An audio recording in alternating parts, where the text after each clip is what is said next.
Have you ever noticed something different about people who grew up as teenagers in the 1980s? Not louder, not tougher in an obvious way, just grounded. Like they don't panic when things get quiet. Like they don't need constant reassurance. Like they know who they are without having to explain it. That didn't happen by accident.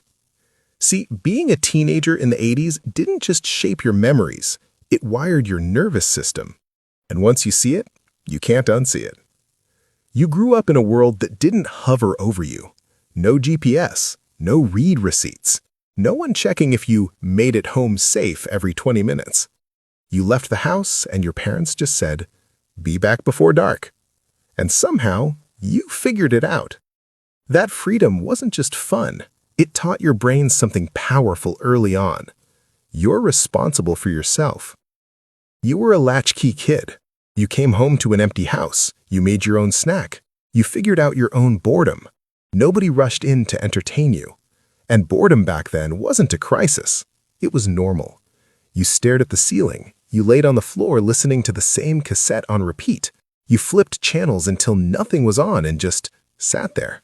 And without realizing it, your brain learned a skill most people today never fully develop: being alone without falling apart.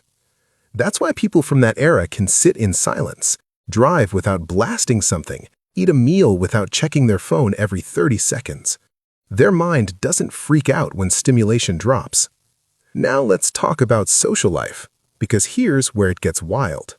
In the 80s, if you wanted to see your friends, you had to actually go find them. No group chat, no location sharing. You checked the mall, the arcade, the parking lot everyone knew about. And when you found them, you had to read the room fast. Who's in a good mood? Who's mad at who? Who's about to start drama? You learned social awareness the hard way, face to face. No filters, no typing and deleting, no hiding behind a screen. If you said something dumb, you saw the reaction immediately. If you hurt someone, you felt it. That built a real emotional intelligence, not textbook stuff, street-level people skills.